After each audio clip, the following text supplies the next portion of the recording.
Para ejemplificar los contenidos más relevantes del módulo, vamos a tomar en consideración la crisis mundial causada a partir de la pandemia por COVID-19.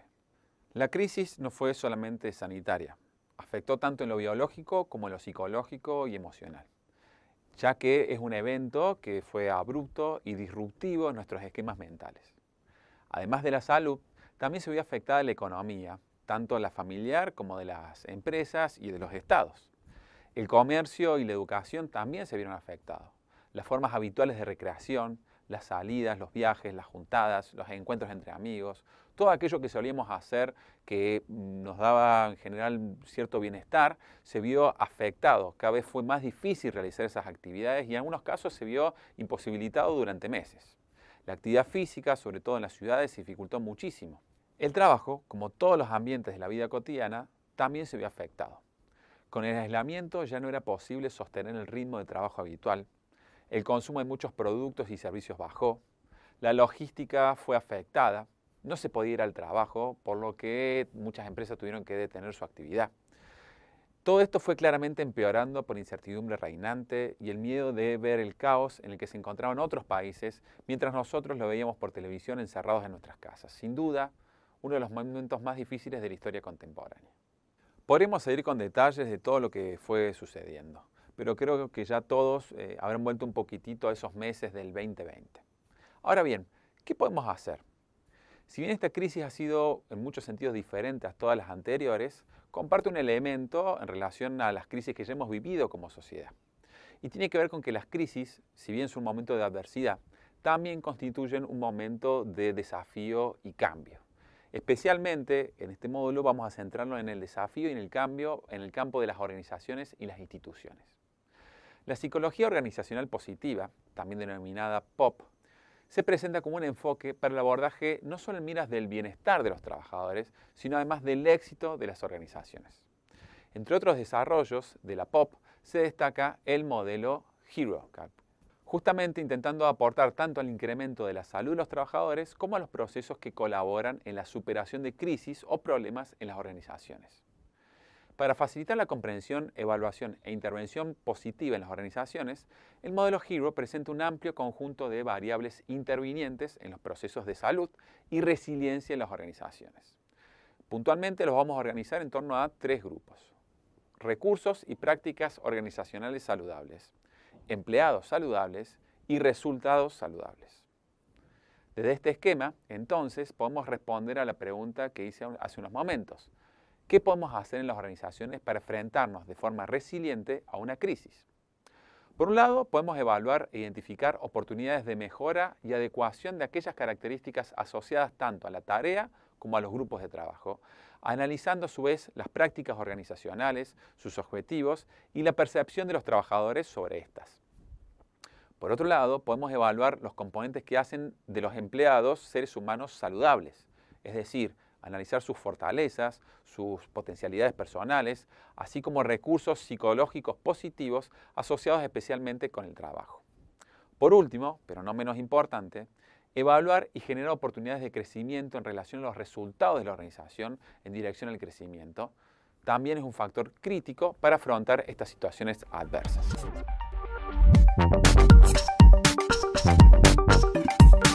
Volviendo a considerar el impacto de la pandemia por COVID-19, especialmente durante los primeros meses de aislamiento en Argentina, podemos afirmar que muchos con los que hablábamos en ese momento nos comentaban diversos tipos de problemas. Algunos, por ejemplo, manifestaban problemas a nivel informático, cortes de internet, o, por ejemplo, problemas vinculados a la logística que sufrían las empresas, lo extremadamente desgastante que eran las reuniones virtuales, las dificultades porque había compañeros que, porque se habían contagiado, porque tenían una licencia, no podían venir a trabajar y eso nos generaba una sobrecarga de trabajos en otras personas. Pero otras personas, por ejemplo, manifestaban problemas asociados al equilibrio entre la vida familiar y laboral. Ni hablar a aquellos que habían sufrido una disminución o dejaron de cobrar su sueldo. Reinaba en general un contexto de incertidumbre y empezaba a circular noticias sobre cierres de empresas, reducciones de personal, un panorama nada fácil para los trabajadores. A partir del análisis tanto de los recursos como de las prácticas organizacionales, podremos tener un panorama más claro para ayudar a los trabajadores. Vamos a detener un momento en el concepto de recursos. En general, hablamos de que un problema, en gran medida, se puede entender en función de los recursos que tenemos para afrontarlo. De hecho, podemos decir que la situación que estuvimos viviendo por COVID fue sumamente desgastante porque hubo un desequilibrio entre los recursos y las demandas. Cada vez teníamos menos recursos para poder satisfacer las demandas que realizábamos habitualmente en nuestros puestos de trabajo. De hecho, contábamos con menos recursos físicos, con menos tiempo también para lidiar con las demandas familiares y las demandas laborales. Entonces, este desequilibrio llevó a que en muchos casos tengamos que revisar de alguna manera los recursos y reorganizar los recursos que tenemos para poder afrontar esta nueva situación totalmente desafiante. De esta forma, si atendemos a los recursos, podríamos, por ejemplo, evaluar, adecuar e intervenir en las características asociadas a la tarea para que sean adecuadas a las nuevas circunstancias. Podríamos preguntarnos, por ejemplo, ¿la actividad se puede adaptar al trabajo remoto? ¿Cuentan los trabajadores con los recursos físicos necesarios para el trabajo? ¿Podemos sostener una supervisión adecuada a través del trabajo remoto? ¿De qué forma podemos generar oportunidades para el contacto social y el trabajo en equipo? Seguramente a medida que realizo estas preguntas, algunas ideas u otras preguntas van apareciendo en tu mente. Las organizaciones que entendieron que debían adaptarse a las circunstancias antes que esperar a que todo se normalizara, implementaron numerosos cambios en relación a los aspectos mencionados y a otros. Es decir, empezaron a revisar la forma en la cual podían desarrollar o adaptar nuevos recursos para afrontar estas nuevas demandas que habían surgido durante la pandemia. De esta manera, puede apreciarse que han surgido numerosos interrogantes acerca de la forma en cómo trabajamos. De hecho, podría decirse que la pandemia generó un efecto disruptivo en el sentido que obligó a muchas empresas y trabajadores a repensar la forma en la cual trabajaban. Y básicamente repensar la forma en la cual trabajo tiene que ver con revisar los recursos que dispongo para afrontar las tareas que cotidianamente debo afrontar. La pandemia, de alguna manera, más allá de sus efectos negativos, probablemente también constituyó un factor y un motor de cambio, donde muchas organizaciones pudieron revisar los recursos, identificar aquellos recursos que podrían adaptarse y en algunos casos adicionar recursos que no se estaban contemplando previamente.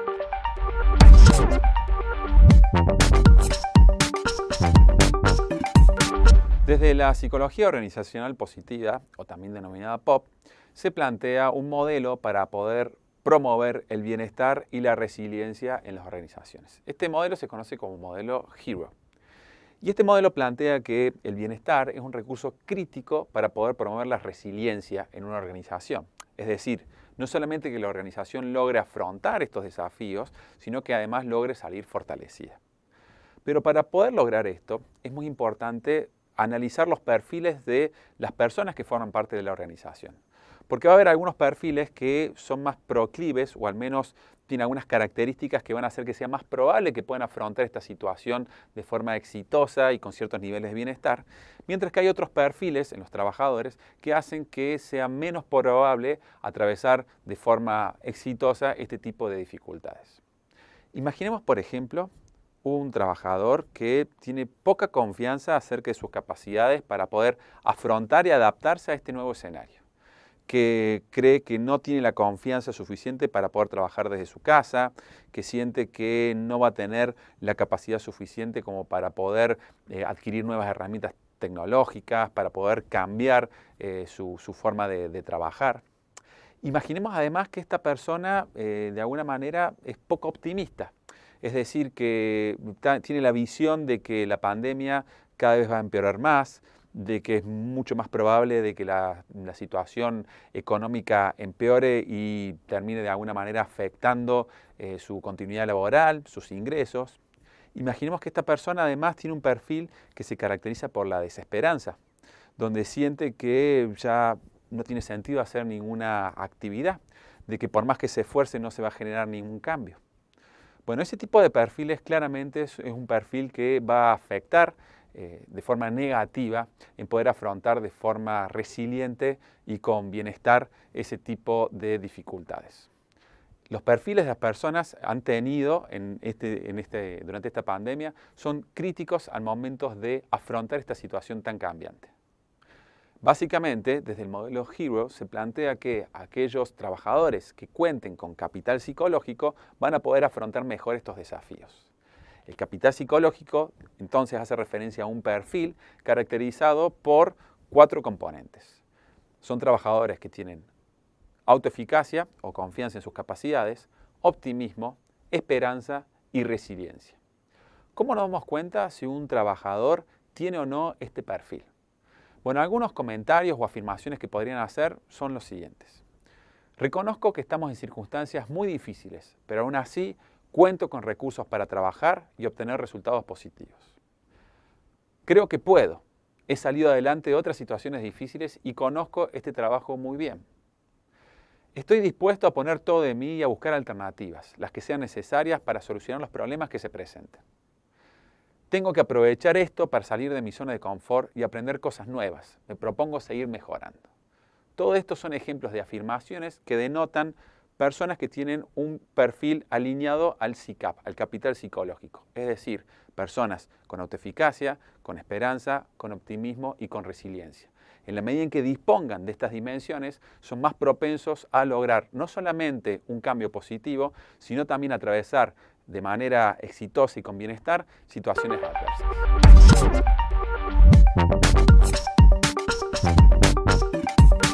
¿Qué pasa si la crisis y los cambios asociados a la actividad laboral encuentran al trabajador en un mal momento en su trabajo?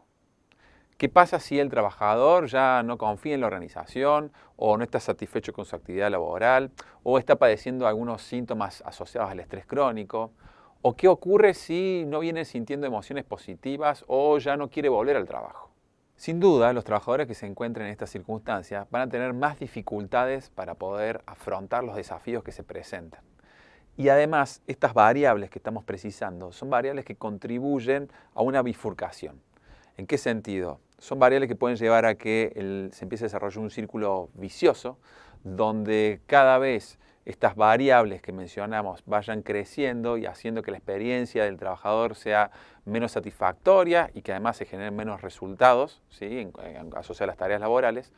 O bien podemos realizar intervenciones para modificar estas variables y derivar en un círculo más virtuoso, donde no solamente el trabajador mejore en las experiencias que viene transitando, tanto a nivel de su satisfacción con las actividades laborales, sus emociones positivas, sino que además estas experiencias vengan acompañadas de mejores resultados que promuevan esta experiencia y de esta manera se vaya generando esta especie de círculo virtuoso del cual estamos mencionando.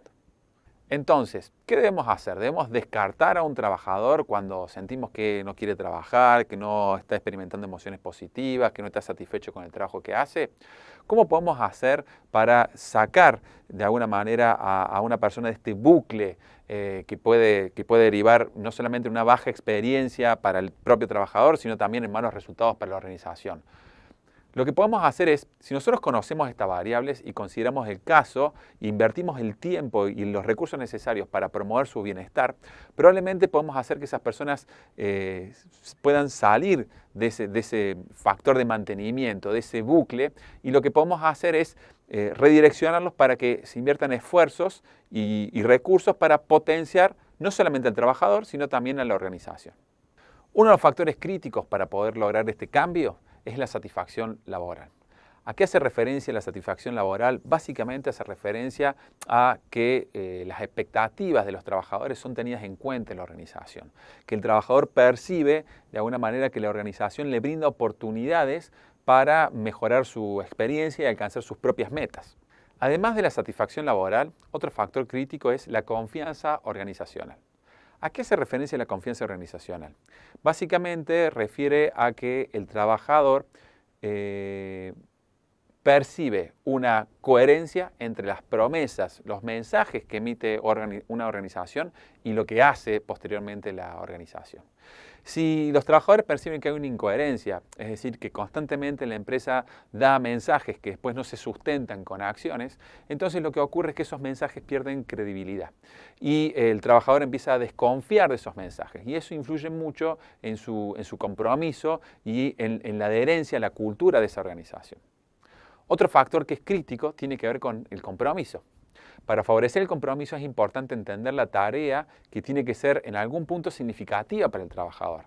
Es decir, tiene que ser una tarea que te entusiasme, una tarea que te desafíe. ¿Cómo podemos hacer para que el trabajador dirija su energía a esa tarea?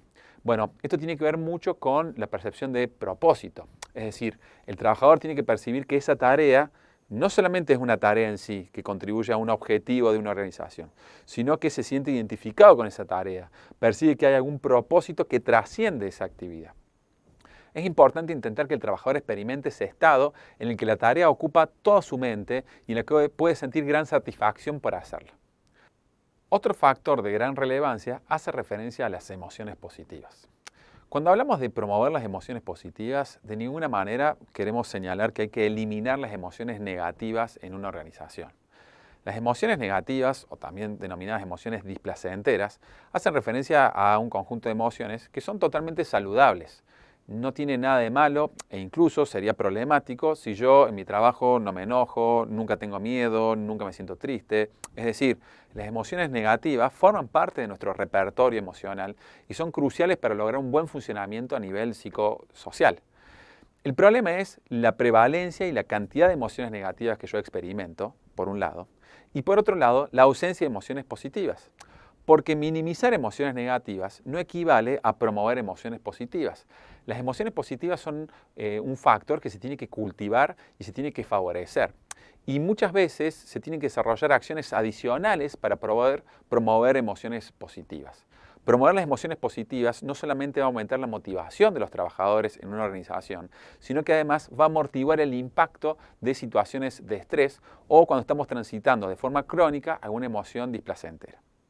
De esta manera, en función de los componentes analizados, hemos identificado algunas variables que son críticas para promover el bienestar y el afrontamiento resiliente de dificultades.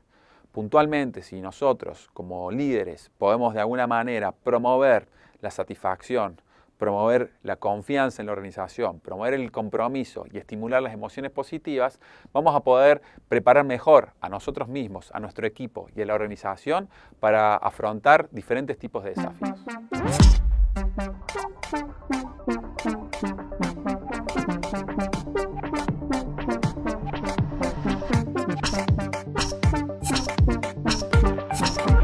La actividad práctica requiere que leas y analices una viñeta de un caso ficticio sobre la reunión entre la persona responsable de recursos humanos de un supermercado y una de las empleadas de la organización.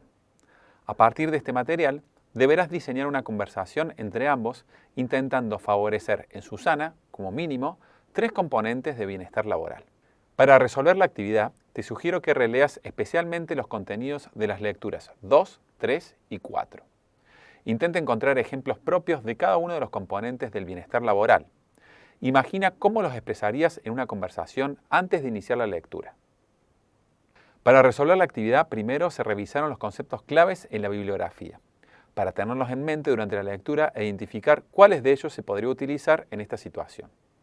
Al responder la consigna se intentó expresar claramente cada uno de los componentes elegidos con aspectos de comunicación positiva que se adecuaban al caso de la viñeta.